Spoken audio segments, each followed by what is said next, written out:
Ay, madre mía. Madre mía. A ver, vamos por este lado. A ver, que lo hacéis mejor que aquel. Así que voy a comenzar con vosotros. ¡Buenos días!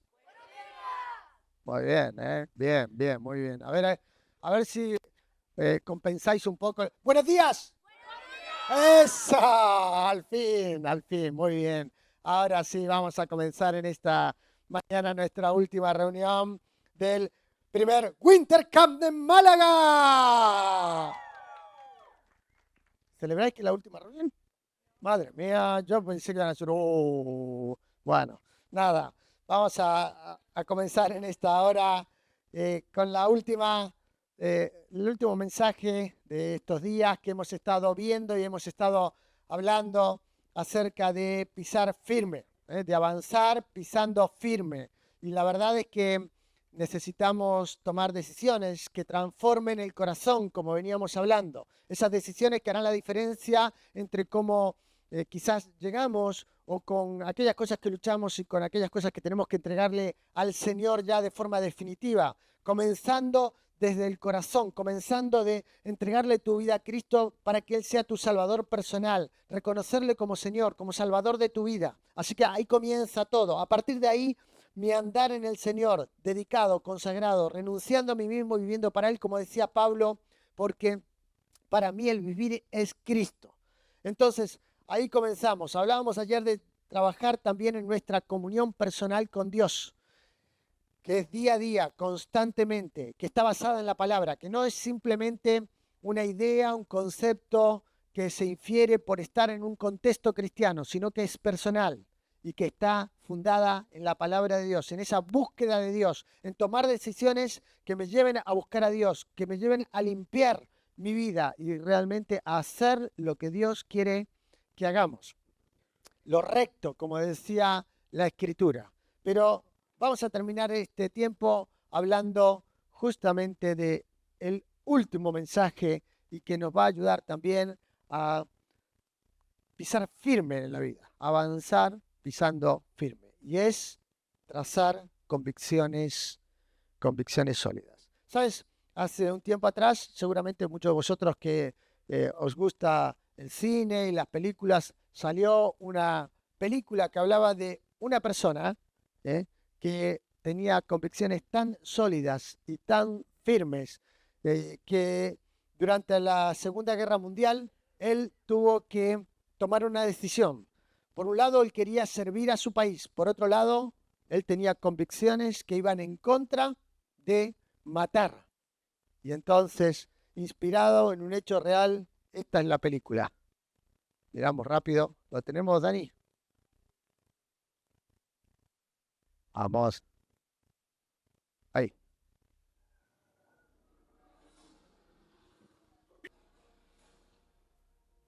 Ahí tenemos la historia que recoge esta película del soldado Desmond Doss.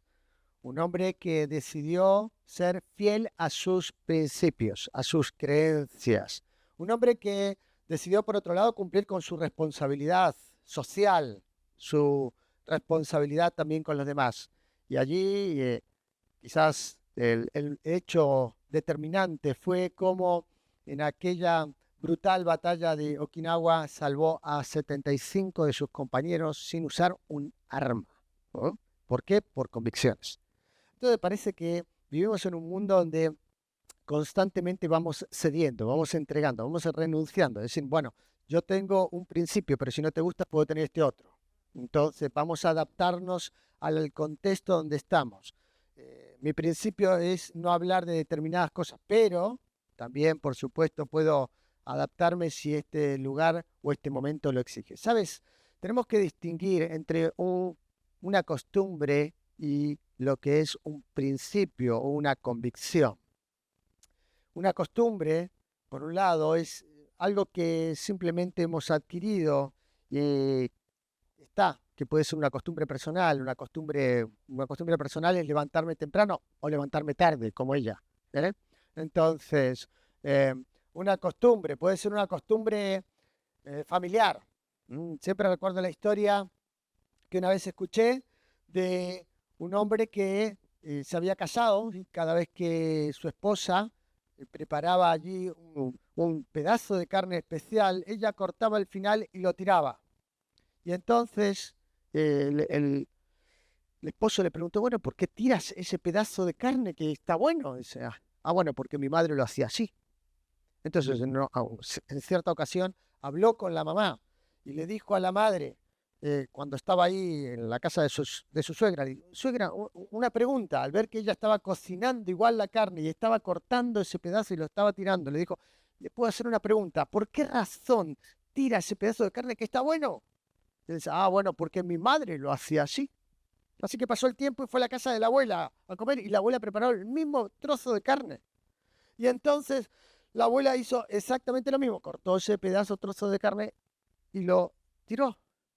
Y entonces le dijo, bueno, este es mi momento. Le dijo, mira, abuela, una pregunta, ¿por qué tiras ese trozo de carne que está bueno? Dice, bueno, la verdad es que mi horno es pequeño y entonces como lo quito y lo tiro. Ahora, la abuela tenía una razón, todos los demás tenían una costumbre. Y a veces nosotros reproducimos simplemente costumbres, pero no tenemos una razón. ¿eh? No es un principio, no es una convicción, es una costumbre. Puede ser una costumbre personal, familiar, puede ser una costumbre cultural. Ahora vivimos en una sociedad multicultural y también tenemos que saber convivir con la cultura. Todos, los de aquí, los que han venido afuera, todos tenemos que saber convivir con la cultura.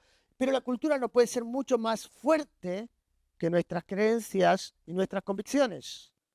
Ni siquiera podríamos decir las costumbres religiosas que tenemos. Pues son costumbres, sin más. Ahora, avanzando un poquito a ver si esto, no sé si funciona. ¿Cómo es esto? A ver, llamen al soldado Vaz, que me salve. Venga. Tuk, tuk. Ok. Lo que necesitamos, no sé si esto no está funcionando, ¿no? ¿Sí? ¿Está funcionando? Ok. Muy bien. Vale. Lo que necesitamos es trazar en nuestra vida convicciones sólidas. Ahora, ¿cuáles son las características de una costumbre? Simplemente la característica de una costumbre pasa por una repetición. Hacemos, repetimos. Eso no ocurre una vez y a veces tiene efectos en nuestra vida. Ve dándole, si no, por favor, ve dándole tac, tac, y ahí está. Pero así con el ruido tienes que hacer tac, tac, ¿vale? Si no, no. Entonces, no ocurre una vez, es una repetición que vamos haciendo en nuestra vida. Se transforma luego en una normalización. Incluso puede que sea una transmisión, como dije antes. Así que pensamos en una convicción como algo mucho más que una costumbre. Aunque la costumbre también puede llegar a ser una influencia. Como decía y contaba ese caso en particular. A veces nosotros hacemos cosas simplemente porque las hemos vivido en nuestra casa. Hablaba de quizás las costumbres culturales. ¿Sabes? Cada uno de nosotros tiene una microcultura. Y esa microcultura se llama familia. Y entonces, en mi casa hacemos las cosas de esta manera. Por ejemplo, yo me imagino, he pasado por los cuartos, digo que en tu casa no se hace la cama. Por ejemplo, en tu casa no se debe recoger las zapatillas, ni tampoco las toallas quedan en el lugar adecuado. Porque creo esa es la microcultura que tenemos, ¿verdad? Ahora, fíjate, cada uno de nosotros traemos cosas de nuestra microcultura. Y de hecho, cuando nos casamos, ¿sabéis lo que pasa? Dos mundos no solamente se encuentran ahí, chocan con dos microculturas. Entonces tenemos unas personas que hacen las cosas de una forma y los otros que la hacen de otra. Ahora, una convicción es mucho más que una costumbre, mucho más. A mí me gusta decir lo siguiente, me gusta decir que una creencia es algo que yo poseo. Yo tengo una creencia, pero una convicción es algo que me posee a mí, es algo que me tiene a mí. Entonces, es tan fuerte, como escuchábamos y veíamos ahora en este personaje, es tan fuerte que te lleva a enfrentarte a la presión más grande que podías tener, que es un grupo. La verdad que muchas veces cedemos ante la presión del grupo. Y terminamos haciendo lo que hacen los demás. Terminamos intentando agradar a otros. Pero yo quiero invitaros ahora a ir a Segunda de Reyes, capítulo 23, y vamos a hacer una lectura un poquito más larga de lo que hemos hecho hasta ahora. Y luego continuamos. Fijaos conmigo, versículo 4, 23:4. Entonces mandó el rey al sumo sacerdote Hilcías, a los sacerdotes de segunda orden y a los guardianes de la puerta, que sacasen del templo de Jehová todos los utensilios que habían sido hechos para Baal, para Asera y para todo el ejército del cielo, de los cielos, y los quemó fuera de Jerusalén, en el campo del Cedrón, e hizo llevar las cenizas entre ellos a Betel. Leemos el versículo 5, ¿vale? Versículo 5, ahí todos leyendo la Biblia, todos mirando allí la palabra de Dios. Y quitó a los sacerdotes idólatras que habían puesto los reyes de Judá para que quemasen incienso en los lugares altos, en las ciudades de Judá y en los alrededores de Jerusalén. Y asimismo a los que quemaban incienso a Baal y al sol y a la luna y a los signos del zodíaco y a todos los ejércitos y a todo el ejército del cielo. Hizo también sacar la imagen de Asera fuera de la casa de Jehová, fuera de Jerusalén, al valle del Cedrón, y la quemó en el valle del Cedrón, y la convirtió en polvo, y echó el polvo, sobre los sepulcros de los hijos del pueblo. Además derribó los lugares de prostitución idolátricas que estaban en la casa de Jehová, en los cuales tejían las mujeres tiendas para Asera. Versículo 8, e hizo venir a los sacerdotes de la ciudad de Judá y profanó los lugares altos donde los sacerdotes quemaban incienso, desde Jeba hasta Beerseba, y derribó los altares de las puertas que estaban a la entrada de la puerta de Josué, gobernador de la ciudad, que estaban a la mano izquierda, a la puerta de la ciudad. Pero los sacerdotes de los lugares altos no subían al altar de Jehová en Jerusalén, sino que comían panes sin levadura entre sus hermanos. Asimismo profanó a Tofet, que está en el valle del hijo de Inom, para que ninguno pasase su hijo o su hija por fuego a Moloc. Fijaros hasta qué punto llegaba la idolatría y la corrupción espiritual. Dice que quitó los caballos de los reyes que habían sido dedicados al sol, derribó además los altares, versículo 12, que estaban en la azotea de la sala de Acaz. Versículo 18, profanó el rey los lugares altos que estaban delante de Jerusalén a la mano derecha del monte de la destrucción, los cuales incluso Salomón había construido en el final de sus tiempos, adorando dioses paganos, y quebró las estatuas, versículo 14, versículo 15, igualmente el altar que estaba en Betel.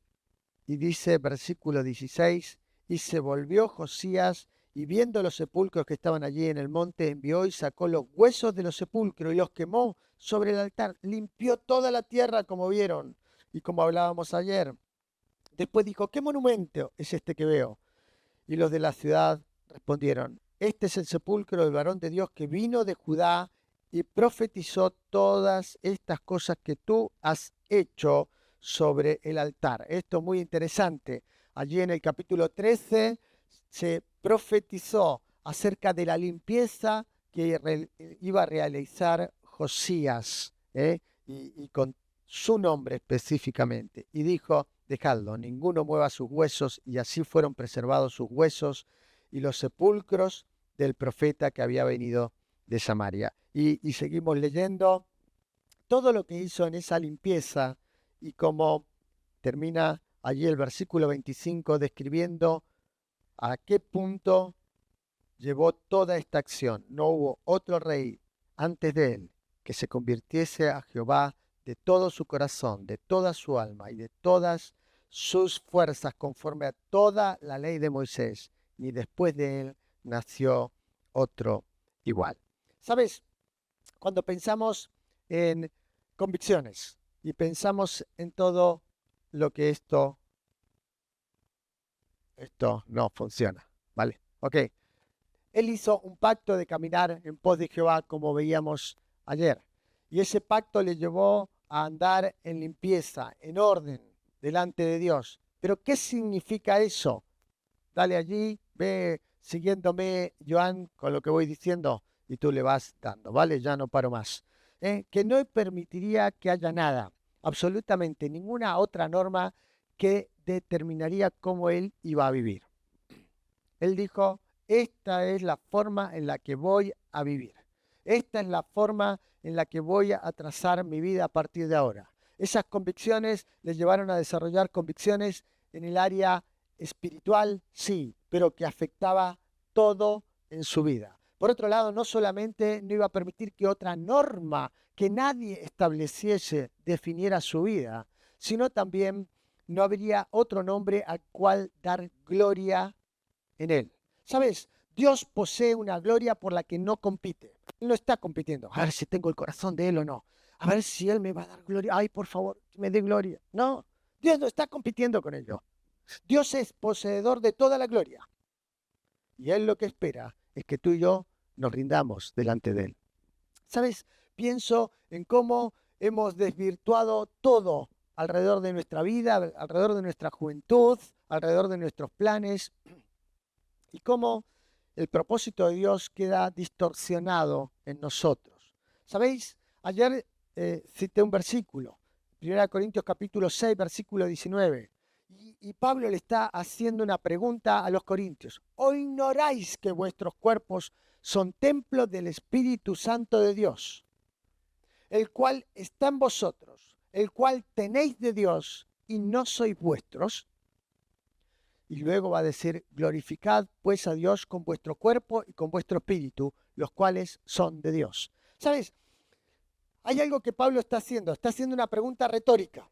Ya tiene la respuesta. ¿Acaso no sabes que tu cuerpo es templo del Espíritu Santo? Así que todo lo que tú permitas que entre en tu cuerpo, o glorifica a Dios, o podríamos decir, allí no solo no glorifica a Dios, sino que genera impureza en tu vida. Y entonces pienso cómo las convicciones verdaderas producen acciones radicales. Escucha, acciones radicales de obediencia. A veces pensamos que soy demasiado joven para ser radical. ¿Es verdad o no? No, es que no, ahora, ¿sabes algo? La realidad es que los jóvenes se distinguen por eso, por ser radicales. Y son tan radicales que se vuelven revolucionarios, se vuelven rebeldes. En esa rebeldía que es propia de la juventud, pero que no siempre tiene que ser negativa. Ahora, esas convicciones que vamos forjando o deberíamos ir forjando son las que van a producir en nosotros acciones radicales que van a marcar la diferencia. ¿Sabes cuál es la pregunta del millón? ¿Cuáles son los principios que tienes tú para que tu vida no se vea contaminada por el pecado? ¿Cómo respondes tú a una tentación sexual?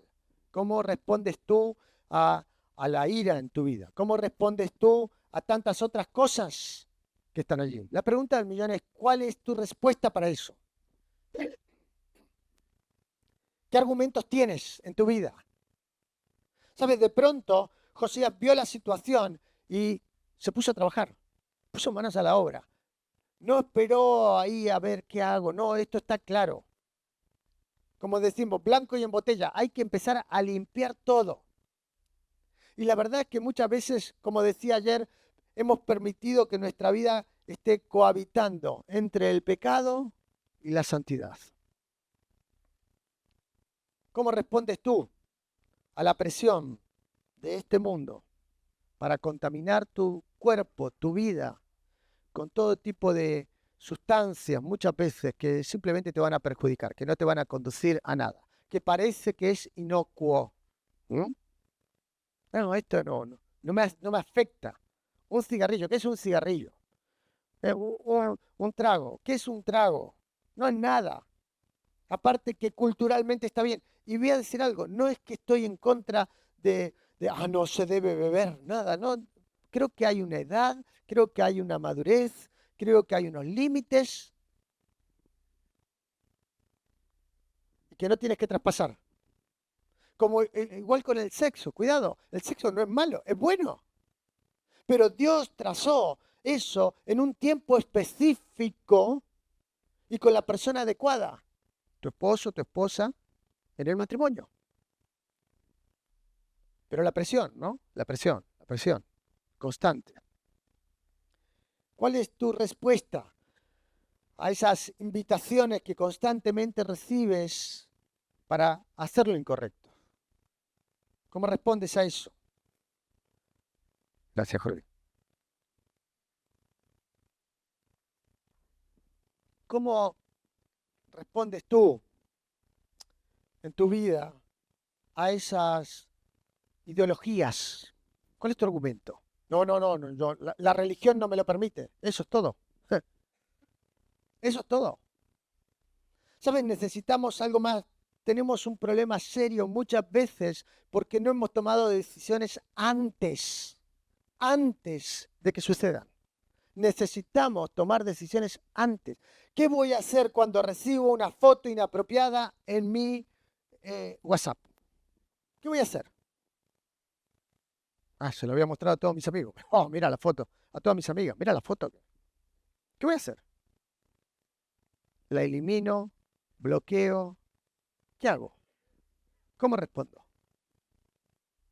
¿Me alejo de esa situación? ¿Sabes? Es muy interesante cómo respondió José, ¿verdad? Y siempre hablamos de José. José, respondió de una manera extraordinaria. Yo no sé si hubiese podido. Es que José es mi héroe. Tremendo, ¿no? Pero eso es José. Yo no soy José.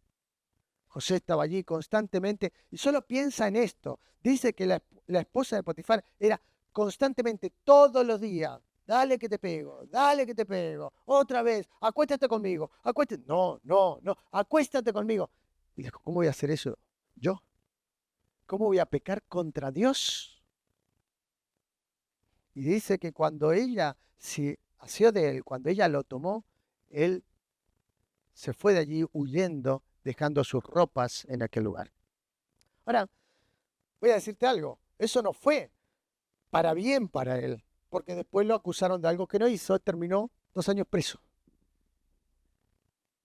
¿Sabes qué dice el Salmo 15, hablando del hombre y de la mujer, de integridad? Dice, el que aún jurando en daño suyo, no por eso cambia. ¿Sabes lo que viene a decir?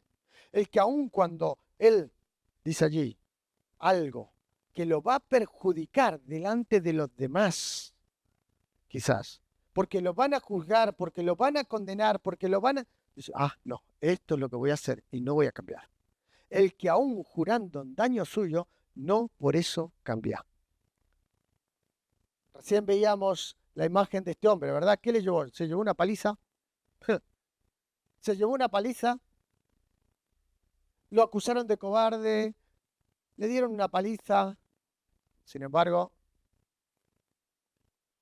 él mantuvo sus convicciones y sus principios regieron su conducta. Dice Primera de Pedro, capítulo 1, versículo 14, como hijos obedientes, no os conforméis a los deseos que antes teníais estando en vuestra ignorancia, sino como aquel que os llamó es santo, sed también vosotros santos en toda vuestra manera de vivir, porque escrito está, sed santos porque yo soy santo. Y si invocáis por Padre a aquel que sin acepción de personas juzga según la obra de cada uno, conducíos en temor todo el tiempo de vuestra peregrinación. ¿Sabes? La invitación es a ser radicales. No se puede ser un poquito santo. Un poquitito santo. Algunos se ríen cuando repito una frase que escuché hace mucho tiempo, ¿no? Si el diablo tiene un poco de ti, lo tiene todo. Pero es así. Pero si Dios tiene un poco de ti, no tiene nada. Y a veces hemos permitido nos hemos dado esos permisos, ¿no? Esos permitidos en la dieta, ¿no? Me lo permito hoy, mañana, pasado, y al final no he hecho nada de lo que tenía que hacer. Si el diablo tiene un poco de ti, un poco, lo tiene todo. Es una cabeza de playa. ¿Sabes qué es la cabeza de playa? Ahí cuando los soldados llegan, vienen del mar, pisan y ya se establecen en la playa. y de ahí avanzan. Al tener la cabeza de playa ya tienen ahí los pies firmes sobre la arena y van avanzando y van avanzando y avanzando y esto no acaba. Si el diablo tiene un poquito de ti, lo tiene todo. Pero si Dios tiene un poco de ti, no tiene nada. Ahora piensa en esto. Por eso fue radical Josías. Y habló de la pureza y habló de la santidad y pensó en la santidad del pueblo y la búsqueda de Dios de forma radical, con convicciones firmes y limpió todo y quitó todo del medio. ¿Sabes cuál es la pregunta que te tienes que hacer ante determinadas situaciones? ¿Glorifica a Dios esto? Y el glorificar a Dios es realmente honra el nombre de Dios lo que voy a hacer, sí o no. Ese es, tan simple como eso.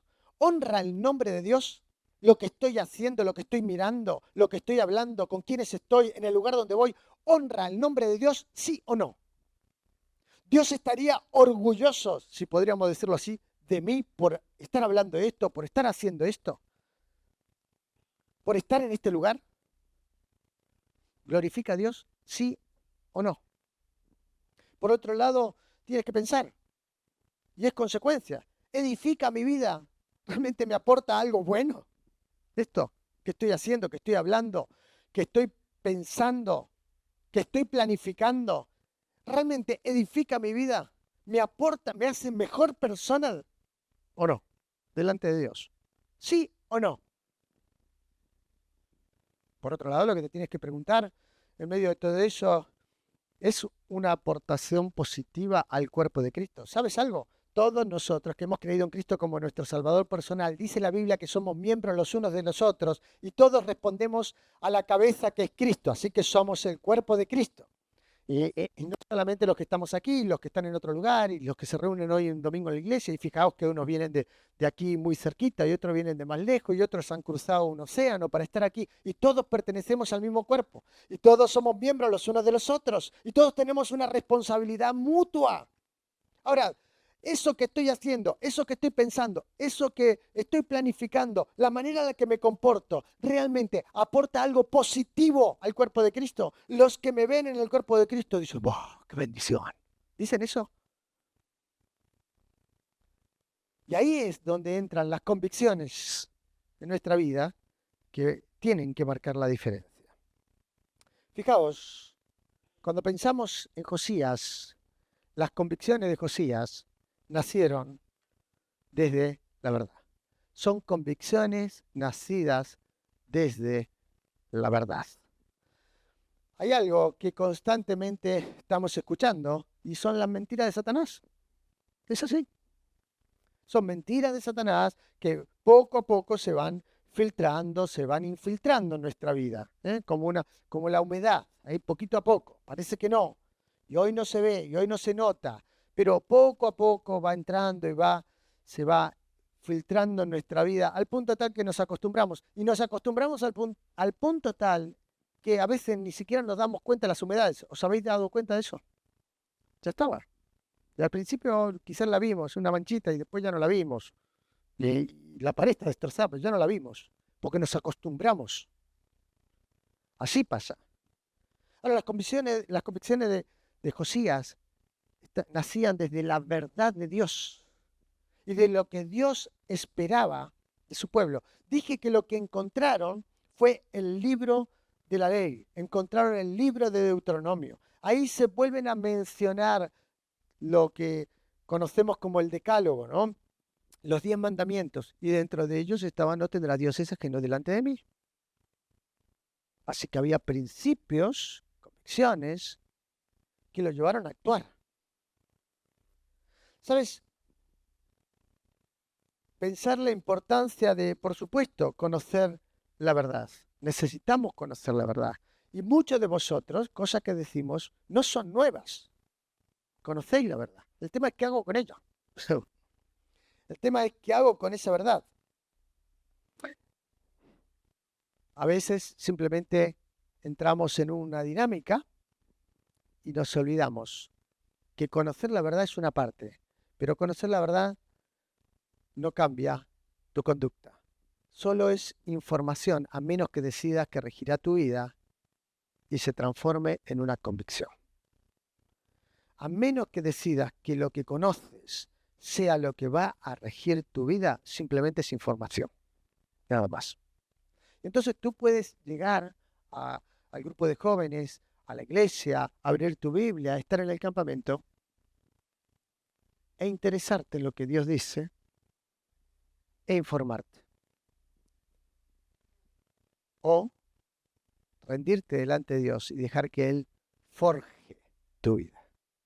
Él la transforme. ¿Sabéis la idea de forjar, no? ¿Cuál es? La idea de forjar es, la pone en el fuego, golpea, moldea, hace ahí algo útil de algo que simplemente es materia prima.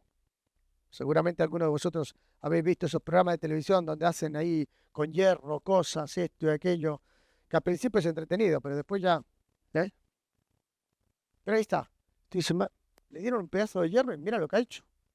Pero claro, lo ha metido a 500 grados, 300 grados, lo ha golpeado, lo ha pasado por agua, lo ha pasado de una temperatura a otra temperatura, y así hace Dios con nosotros. Lo que pasa es que todo está bien hasta que Dios me mete en el horno. Pero ¿sabes lo que hace cuando nos mete en el horno allí? Está quitando las impurezas. Quita la escoria de la plata y saldrá alhaja al fundidor, dice Proverbios. Y ahí está Dios, sentado, mirando. No quiere consumirte, simplemente quiere limpiarte, quiere limpiarme. Y a veces tiene que pasarnos por procesos de dolor. Ahora, quizás puedo pensar en Josías. Josías tuvo su propio proceso de dolor. ¿O piensa que es fácil quedarte sin mamá y sin papá a los 8 años? ¿Crees que es fácil? Claro que no. Por supuesto que no. Pero ahí tuvo dos personas que estuvieron con él, que lo guiaron espiritualmente, que fueron una fortaleza espiritual para él, que sembraron verdades espirituales como una semilla, y la pusieron en otra semilla prácticamente. ¿Por qué quiera? Con 8 años. Ahora, qué maravilla poder sembrar con esa fe, con esa confianza de que Dios va a producir algo, de algo pequeño. Él hace algo grande. Fijaos cómo continuamos también. Las convicciones es importante que nazcan desde la verdad, pero también las convicciones tienen que confrontarnos con el pecado. ¿Sabes? Él derribó, él destruyó todo, eliminó la idolatría, él no negoció con lo que ofendía a Dios. Escucha, él no negoció con aquello que ofendía a Dios. Él lo dijo, bueno, no pasa nada.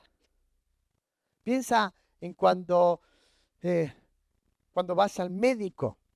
La verdad es que recuerdo que comencé a tener unos dolores hace bastante tiempo atrás, muy extraños. Estaba en una reunión y comencé a tener unos dolores muy extraños. Y tengo que ser muy honesto con vosotros. Habían sido tan extraños esos dolores que dije, esto no es nada bueno. Y hasta me asusté. 3 veces, 4 veces tuvo que venir la ambulancia a mi casa, llevarme a la madrugada. Me tiraban en la camilla y me decían, bueno, ponte como esté más cómodo. Y no encontraban qué era. Al final era la vesícula, ¿no? Todos mis miedos se acabaron cuando me dijeron, es la vesícula. Pero me lo dijeron un año después. Y entonces, cuando me quitaron la vesícula, me había olvidado lo que era vivir sin dolor. Dije, bueno, ahora tenía los puntos y todo eso, pero ya no me dolía. ¿Sabes? Qué bueno que los médicos no trataron con la vesícula como yo trato con el pecado. Porque a veces la miro, el pecado, y digo, bueno, no pasa nada. Total, bueno, es un permitido. ¿Cómo tratamos con el pecado? Como si fuese un permitido. El médico viene, quita.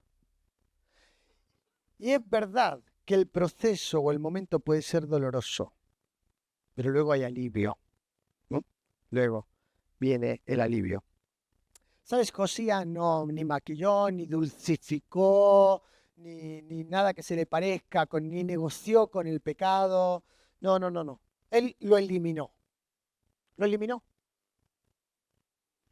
Y es la forma en la que tenemos que tratar. Jesucristo nos instó, nos dijo que así tenemos que tratar con el pecado. ¿Os acordáis cuando la Biblia, bueno, el Señor Jesucristo está hablando y dice, si tu ojo derecho te es ocasión de caer, ¿qué dice? Tápalo. Ya está. Lo tapo y ya está, ¿no? Si tu mano derecha te es ocasión de caer, átatela a la espalda y ya está. Dice eso. Y a veces nosotros negociamos con el pecado. Si me lo tapo, la realidad lo que está diciendo es que tenemos que ser drásticos con el pecado. No está, si no, entraría un riñón solo por aquí. Y eso si no tiene piedra, porque si no, ni eso. Ahora piensa, es eso lo que Dios quiere. Dios quiere que seamos drásticos con el pecado, que no negociemos, que no lo dulcifiquemos. Lo he dicho para los que vienen de la Iglesia de Madrid, me han escuchado hablar mucho de este libro. Pecados respetables. ¿Sabes cuáles son esos pecados respetables? Son esos pecados que parece que no son demasiado así evidentes, pero que están en el alma, que están en el corazón. La envidia, el enojo, la ingratitud. Pero convivimos con ellos. Pero también son un obstáculo en nuestro crecimiento espiritual, en nuestro avanzar firme en la vida, pisando firme. Sí, mira, tiene un talento tremendo. Canta de maravillas. Ellos no, los que estaban aquí no, otros te estoy hablando. No. Sí, los que estaban aquí también. Algún día. Gracias, Grupo de la. Pero fijaos, canta de maravilla. Uy, fíjate, qué bien que expone esto, qué bien que organiza los juegos. Pero es muy soberbio. Pero, tiene un carácter, tiene una mala uva, dirían los vascos. Y entonces, al final son esas cosas que terminan siendo un obstáculo para nosotros. Tenemos que tratar de una forma firme con el pecado. Hace mucho tiempo atrás escuché la historia de un hombre que había construido una casa, su casa. Y entonces, después de un tiempo que había construido su casa y estaba muy orgulloso de su casa, dijo, bueno, la verdad que, no sé, me gusta vivir aquí, pero me han ofrecido comprarla y no sé qué hacer, si la vendo o no la vendo. Así que la persona que le había ofrecido comprar la casa, insistió, entonces le dijo, vale, te vendo la casa. Pero en el contrato de compra-venta puso algo, puso que en la puerta de la casa pondría un clavo, que ese clavo siempre iba a ser suyo, ¿vale? La casa no, la casa la vendía, pero el clavo era suyo. El clavo no entraba en la operación. Entonces el hombre dijo, un clavo al costado de la puerta. ¿Qué problema hay? Firmaron y pasó el tiempo y este hombre se arrepintió de la venta de su casa. Entonces volvió al hombre que se la había vendido y le dijo, mira, quiero pedirte un favor, quiero que me devuelva la casa, yo te devuelvo el dinero, incluso te puedo pagar un poquito más. Y la otra persona dijo, no, pues yo estoy muy a gusto en esta casa. La verdad que no necesito ese dinero extra, no te la devuelvo, me quedo con la casa. Y entonces este hombre insistió y el otro dijo que no, y ahí estaban. Así que bueno, este hombre hizo uso de su derecho. ¿Cuál era su derecho? El clavo. Así que tomó un animal muerto y lo puso allí al costado de la puerta. Y cada vez que esta persona entraba, veía al animal muerto, después olía al animal muerto, y la cosa se puso tan desagradable que decidió que devolvería la casa y sería de él. ¿Sabes cuál es la moraleja de esto? Algunos de nosotros todavía tenemos un clavo en nuestra vida con algo que huele mal. Y necesitamos tomar una decisión radical de quitarlo de nuestra vida. No podemos convivir con eso, no podemos vivir negociando con ello. Tenemos que tomar decisiones drásticas, sin arreglos, sin acomodos, porque hay cosas que huelen mal y que no agradan a Dios. No dejes ni siquiera que las cosas pequeñas, los permitidos, afecten tu vida. No lo dejes. No pienses en algo como inofensivo. Si desagrada a Dios, está mal. Tienes que luchar intencionalmente contra ello. Y si no puedes solo, busca ayuda. Busca ayuda. Seguramente en tu iglesia, en tu entorno, en tu familia, hay gente que quiere ayudarte, que te ama, que ama a Dios y quiere ayudarte. ¿Sabéis? Dice Romanos capítulo 13, versículo 13, andemos de día honestamente, no en glotonería, ni en borrachera, no en lascivia, ni en lujurias. Dice, no envidias, no en envidias. Y luego dice, sino vestíos del Señor Jesucristo y no proveáis para los deseos de la carne. No proveáis para los deseos de la carne. ¿Cuál es el principio? Necesitas forjar convicciones. A ver, el segundo, vuelve para atrás. Ahí necesitas forjar convicciones sólidas que confronten el pecado y que no acepten negociar con él. Convicciones sólidas. Así que no pienses en cosas como insignificantes, no lo son. Avanzamos. Ahora sí, la tercera convicción o el tercer aspecto de estas convicciones. Las convicciones dejan un legado. Si os fijáis, terminábamos leyendo que nadie se había convertido como lo hizo él, ni antes ni después. Los legados. Cuando hablaba ya de Josué, Josué confrontó al pueblo y le dijo, escojan a quien han de servir, yo en mi casa serviremos a Jehová. ¿Y sabéis qué pasó? Toda esa generación sirvió a Dios. Las generaciones siguientes, bueno, tomaron su decisión, pero toda esa generación sirvió a Dios. Las convicciones dejan un legado y necesitamos nosotros recordar eso. Que se lo recuerda a Josías también porque ningún rey se convirtió como se había convertido él, a Dios. Como nadie se había arrepentido de la forma en la que Josías se había arrepentido delante de Dios. Nadie se había quebrantado de esa forma, nadie se había humillado de esa manera, nadie había buscado a Dios así.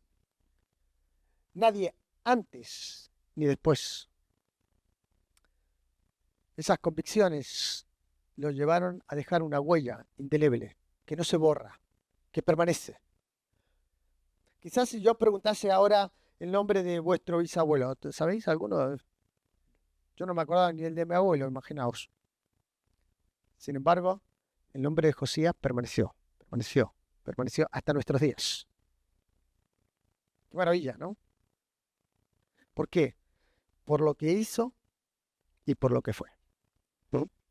Por lo que hizo y por lo que fue. Un legado de verdadero desastre fue lo que él recibió, pero él se rehusó a dejarlo como lo encontró. ¿No es maravilla eso? Así hace Dios con nosotros. Dios te recibe en el estado en el que estás, pero se niega a dejarte como te encontró. Dios te transforma, Dios quiere transformar. Como hablábamos, quiere transformar tu corazón, Dios quiere moldear tu vida, Dios quiere que forjes convicciones, ¿no? Ahora, yo sé que eres muy joven, pero a esta altura, vamos a pensar que nuestras vidas terminan hoy. ¿Qué recordarán de ti? Ay, cómo jugaba los videojuegos. No, había otro que jugaba los videojuegos. Vaya, cómo bailaba. Nadie bailaba como ella. Uy, vaya, cómo se maquillaba. Cómo vestía. Menudo corte de cabello. ¿Eso recordarán de ti? ¿O recordarán tu piedad? ¿Cuánto amaba a Dios? ¿Cuánto luchó por defender sus valores y los principios y la santidad en medio de una generación de personas que lo presionaba para hacer lo incorrecto? ¿Qué recordarán de ti? ¿Qué recordarán de mí? El principio, las convicciones firmes producen un legado que trasciende a las generaciones. Y aunque crees que eres demasiado joven para pensar en lo que dejarás, no es así. Siempre recuerdo la historia de William Borden, un joven que a los 17 años decidió dedicar su vida al Señor, pero su vida terminó a los 25 años. 17 o 25. En esos 8 años tomó decisiones que marcaron la diferencia. Yo escribí en mi Biblia exactamente sus frases. Cuando él dedicó su vida al Señor, dijo, voy a vivir para Dios sin reservas. Cuando él avanzó en su fe, pisando firme escribió en su Biblia sin retorno. Y cuando murió, encontraron en su Biblia escrito sin remordimiento. Qué tremendo, ¿no? Desde los 15, desde los 17 a los 25. En 8 años vivió una vida intensa para Dios. Convicciones, convicciones. ¿Sabes? Josías no dejó que el pasado lo defina, tampoco su contexto, ¿vale? Y ese es el reto para ti, para mí, para nosotros en estos días. No dejemos que nuestro pasado nos defina, pero tampoco dejemos que el pecado nos desvíe. ¿Mm? Y el otro día en el devocional, Elías compartía allí Hebreos capítulo 12 y nos recordaba de poner la vista en Jesús, de avanzar poniendo la vista en Jesús, sin dejar que el pecado ni el peso tampoco nos detenga. Ahora, ¿el peso qué es? El peso no necesariamente es algo malo, pero estorba. Y algunos de quizás en medio de todo esto viven por sus aficiones, por sus anhelos personales, y muchas veces Dios es postergado. Dios es postergado. ¿Qué es más importante? Y ahí está, se ve también en las decisiones que tomamos. Así que yo quiero animarte a que como Josías no dejes ni que tu pasado ni tu presente te defina en relación al contexto en el que vives. Que no sea el pecado que te desvíe del Señor, ni el peso quien te detenga para pisar firme. Dios transforma el corazón. Y una vez que Dios transforma el corazón y nos dejamos transformar por Dios, lo que Él hace a través de esa transformación nos lleva a una comunión con Dios, a esa relación más personal con el autor de la vida, con el Salvador, con Jesucristo, diaria, constante, que finalmente en esa comunión se producen convicciones que regirán tu vida. Un corazón transformado produce una comunión restaurada, una comunión con Dios sana, restaurada, y unas convicciones que no se negocian. ¿Sabes? Pensaba en las convicciones. Las convicciones. Las convicciones espirituales, santas, bíblicas, van a guardar tu fe a lo largo del tiempo. ¿La verdad? Pero también van a guardar, van a proteger tu familia, la familia que forjes. Convicciones sanas, santas. Incluso esa familia que está a tu alrededor, la familia de la fe, te va a ayudar a protegerla. Pero indudablemente va a proteger tu futuro. Algunos de vosotros, algunos jóvenes con los que hablamos, quizás no saben, no sé qué voy a hacer del mañana. Camina bajo los principios de la palabra de Dios. Forja convicciones espirituales y tu futuro está asegurado. No es que serás el empresario de éxito o no. Serás un creyente de éxito porque vivirá conforme a los valores y las verdades de Dios. ¿Sabes? Ahí en la Biblia hay una historia que muy parecida a la de Desmond Doss.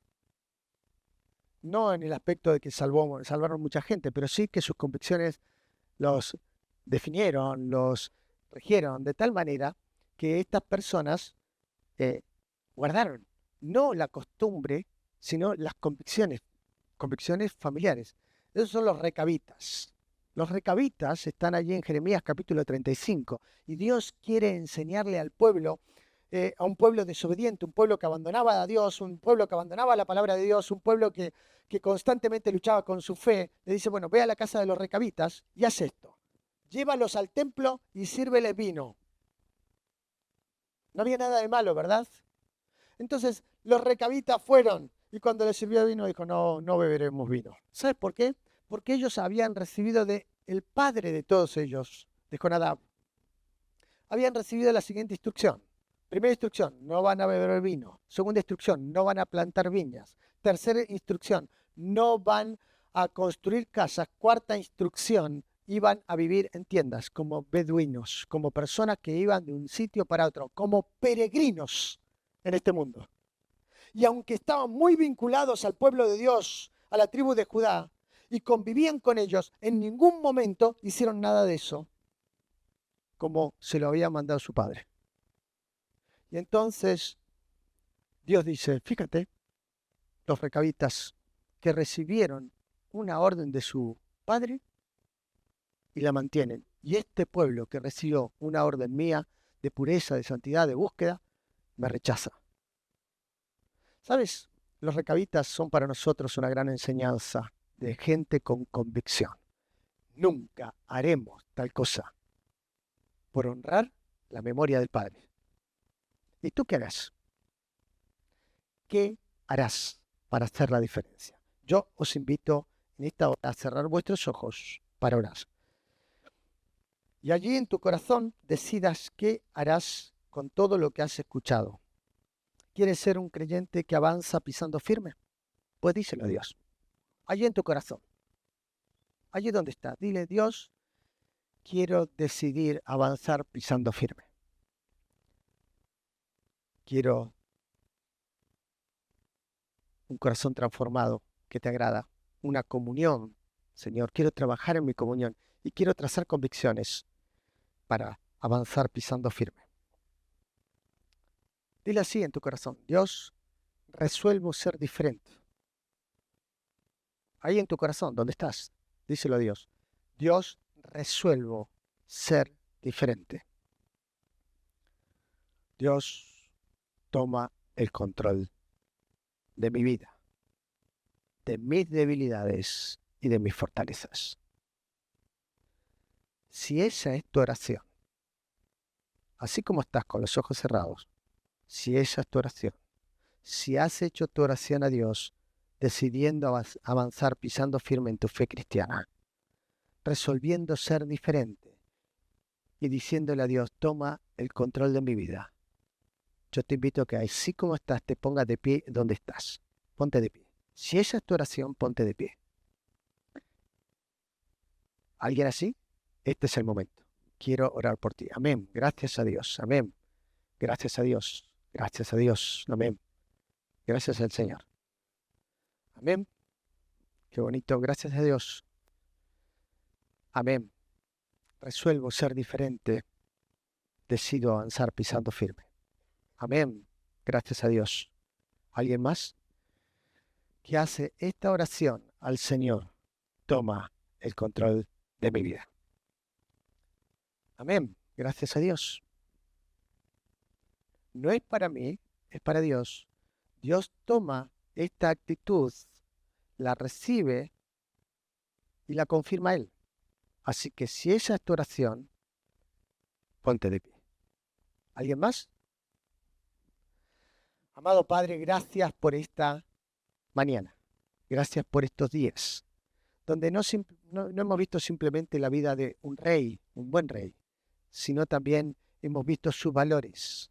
Hemos visto cómo avanzó pisando fuerte en la vida. Yo quiero orar por estos jóvenes que hoy se ponen de pie.